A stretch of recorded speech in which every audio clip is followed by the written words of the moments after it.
And when I first joined in the Krishna consciousness movement, it was common knowledge, everybody told, it was openly said that the Srila Prabhupada's statement, there was only two people, right, on the earth planet qualified to write commentary on the Srimad Bhagavatam.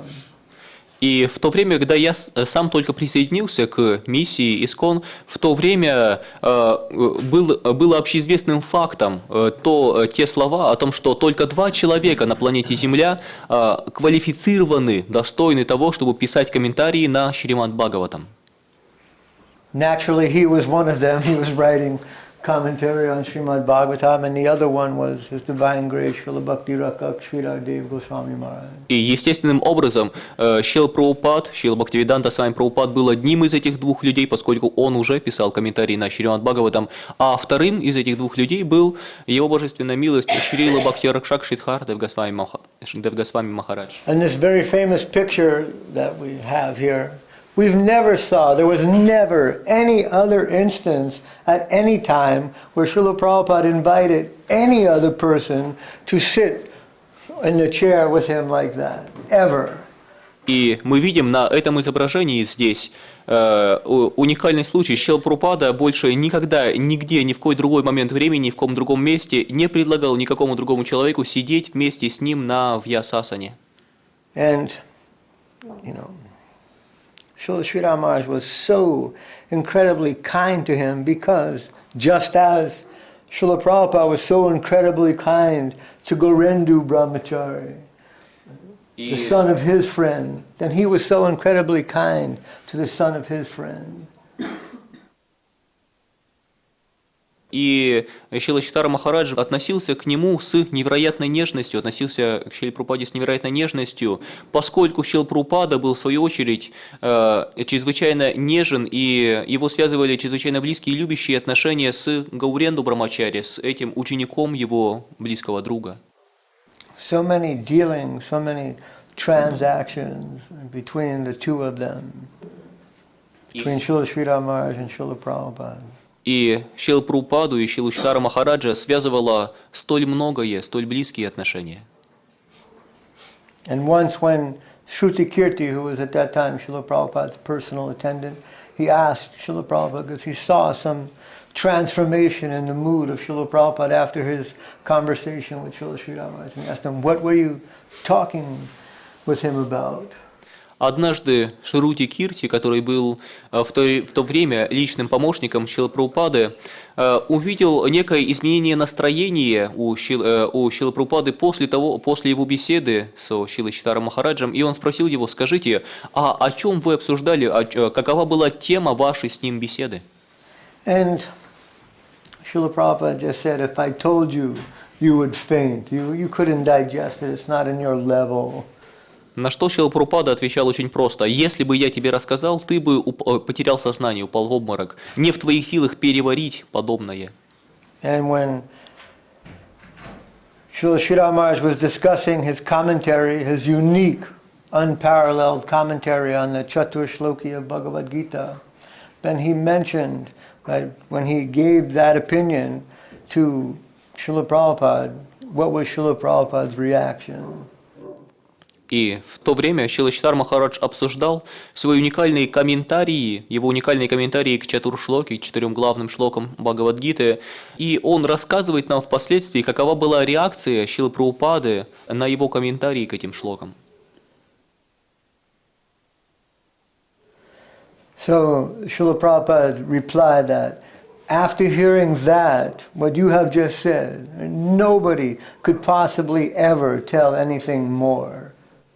Шрила Прабхупада сказал тогда: после того, что я услышал сейчас от тебя об этих шлоках, я убежден, что никто и никогда более не сможет сказать ничего большего. There can never be anything more than this. Никогда не сможет быть явлено что-то более великое, что-то большее, нежели это. So Srila Prabhupada, he had some certificate to give. И Шрила Прабхупада обладал определенной способностью давать сертификаты, признавать заслуги других людей. He also translated Bhagavad Gita.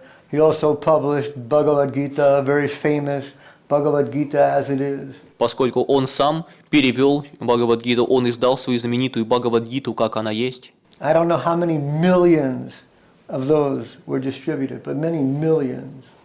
И я не знаю точных цифр, сколько миллионов копий этой Бхагавад-гиты было распространено, но многие-многие миллионы. So anyway, he had some qualification to give that certificate about Bhagavad Gita, that except for what Shri Chайтанья Maharaj said, nobody could possibly give any deeper meaning than that.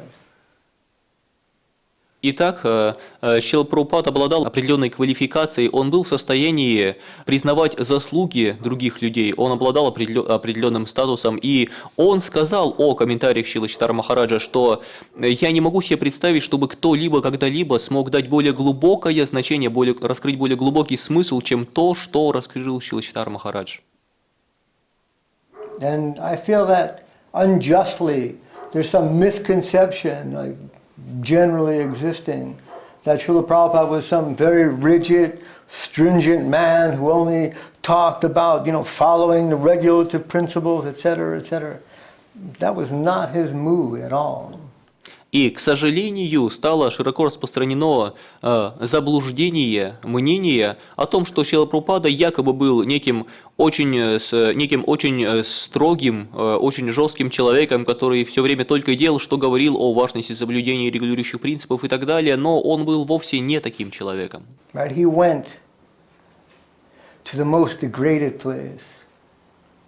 Он отправился в место, где деградация достигла своего зенита.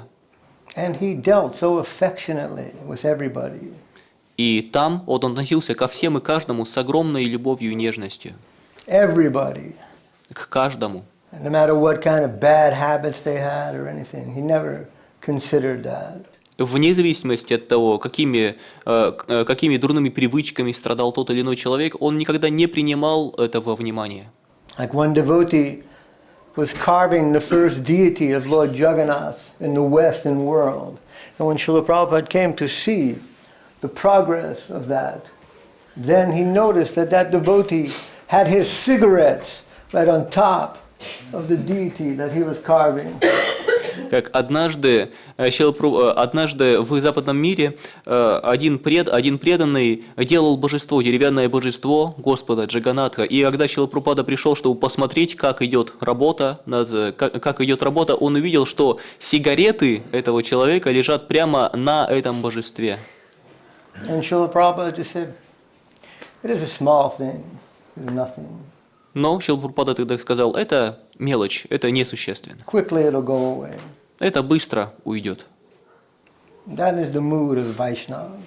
Это настроение вайшнава. Even our Gurudev, who's so incredibly easy and freely mixing with everybody, when he heard from Srila Prabhupada, when Srila Prabhupada first returned from America, and he heard how Srila Prabhupada lived his first days in America, he was aghast. He was shocked, like horrified.